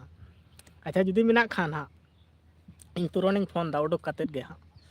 ठीक गया और बांखान दो गप्पा मियांग नोंका गिन लैबता और बांखान दोहरा जुदी उनकाते बांग हुयो कान दो कनेक्टिविटी और दोहरा मेटा प्रोसेस लांग नेला उनका कते नंबर दो हाँ एपेम चपाल हुयो कते रपड़ हुयो गया हाँ से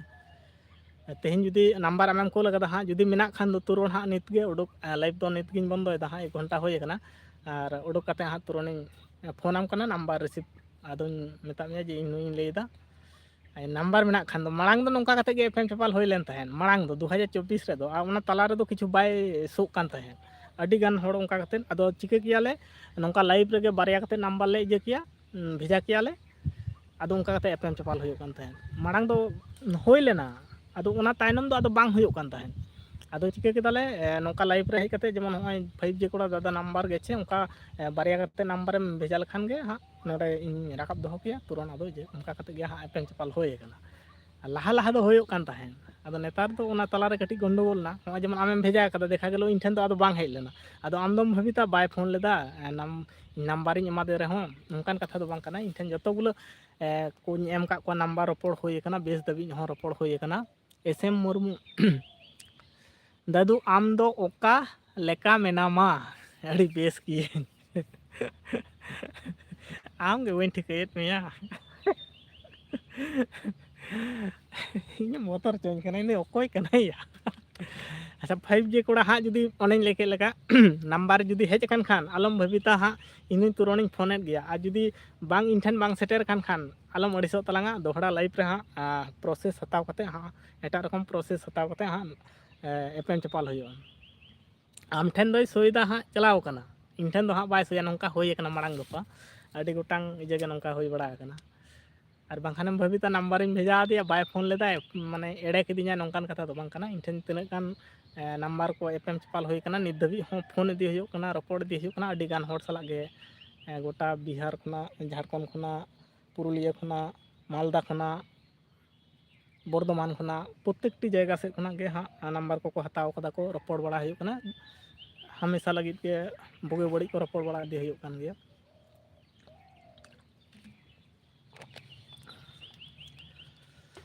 निंकन खबर कान ताबोना 5G कोड़ा अच्छा जुदी मेना खान आलम भाबिता इन तुरंत हाँ इन फोन दा हसे जुदी सेटर खान और जुदी बांग सेटर खान जुदी बन फोन का खान भाबित का में बांग सेटर खाना इन ठेन जुदी बन फोन का खान और दोहरा लाइव पे हाँ गप्पा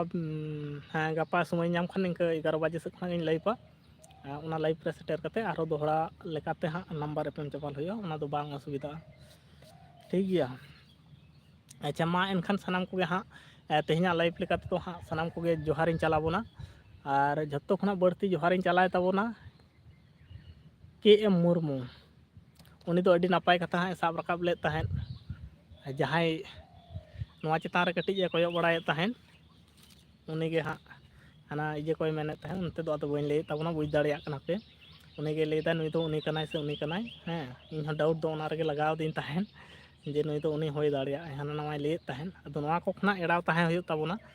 जतो खना मारांग कथा नोंका गे अच्छा सनाम को गे हाँ मा और 5G कोड़ा हो ना कथा लेके तलांगा ठीक गया नंबर जुदी सेटर कन खान इन तुरंत फोन दा नित गे हाँ उडुक हाँ तगे और जुदी बांग सेटर कन खान आलम भाबिता जे बाय फोन आदिया नंबरिंग कोला दिया नौकान कथा दो बांग कना आरो दोहरा लाइव रे गप्पा हाँ लई पा 11 बजे सिंग बड़ा 11 बजे खुना ठीक उना रगे हाँ आरो दोहरा प्रोसेस ते हाँ एपएम चपाल हुई नंबर ठीक गया मा एनखान सनाम को नवा सितुंग रे नपाय ते ताहेन ताबन पे आर इन बोन ते ताबना तेहेन लेका ते दो सनाम को गे इन पाटा खुना जोहार आ सनाम को बेस ते ताहेन ताबन पे फोन हो तो मैं लो कना